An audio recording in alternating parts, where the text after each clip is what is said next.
Albert Einstein once said, everybody's a genius, but if you judge a fish by its ability to climb a tree, it will live its whole life believing that it is stupid. Ladies and gentlemen of the jury, today on trial we have modern day schooling. Glad you could come. Not only does he make fish climb trees, but also makes them climb down and do a 10-mile run. Tell me, school, are you proud of the things you've done? Turning millions of people into robots, do you find that fun? Do you realize how many kids relate to that fish swimming upstream in class, never finding their gifts, thinking they are stupid, believing they are useless? Well, the time has come, no more excuses. I call school to the stand and accuse him of killing creativity, individuality, and being intellectually abusive. He's an ancient institution that has outlived his usage. So, Your Honor, this concludes my opening statement, and if I may present the evidence of my case, I will prove it. Proceed. Exhibit A.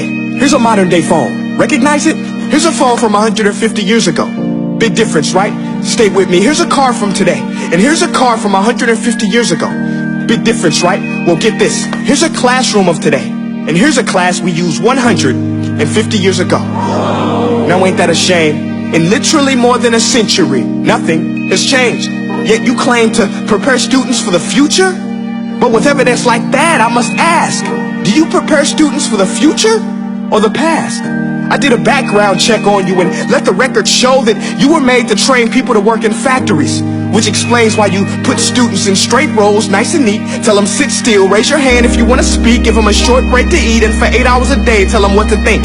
Oh, and make them compete to get an A. A letter which determines product quality, hence grade A of meat.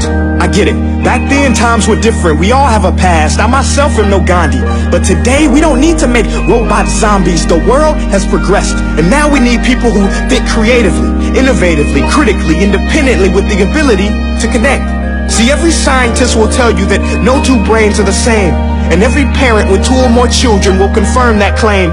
So please explain why you treat students like cookie cutter frames or snapback hats, giving them this one-size-fits-all crap. Watch your language. Sorry, Your Honor, but if a doctor prescribed the exact same medicine to all of his patients, the results will be tragic. So many people will get sick, yet when it comes to school, this is exactly what happens. This educational malpractice, where one teacher stands in front of 20 kids, each one having different strengths, different needs, different gifts, different dreams, and you teach the same thing the same way? That's horrific. Ladies and gentlemen, the defendant should not be acquitted. This may be one of the worst criminal offenses ever to be committed. And let's mention the way you treat your employees. Objection. Overruled. I want to hear this. It's a shame. I mean, teachers have the most important job on the planet, yet they're underpaid? No wonder so many students are short-changed. Let's be honest, teachers should earn just as much as doctors, because a doctor can do heart surgery and save the life of a kid, but a great teacher can reach the heart of that kid and allow him to truly live. See, teachers are heroes that often get blamed, but they're not the problem. They work in a system without many options or rights. Curriculums are created by policymakers, most of which have never taught a day in their life. Just obsessed with standardized tests. They think bubbling in a multiple choice question will determine success. That's outlandish. In fact, these tests are too crude to be used and should be abandoned, but don't take my word for it. Take Frederick J. Kelly, the man who invented standardized testing, who said, and I quote, "These tests are too crude to be used and should be abandoned." Ladies and gentlemen of the jury, if we continue down this road, the results will be lethal. I don't have much faith in school, but I do have faith in people.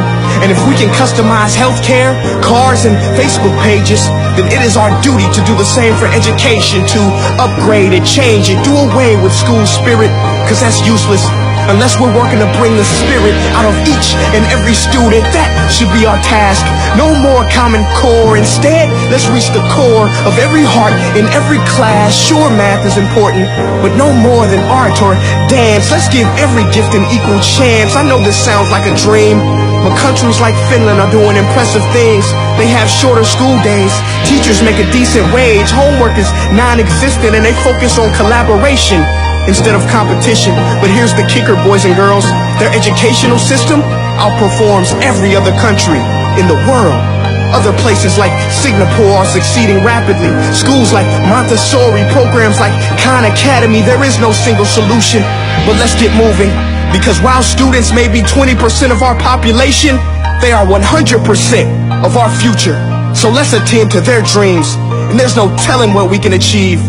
This is a world in which I believe, a world where fish are no longer forced to climb trees. I rest my case.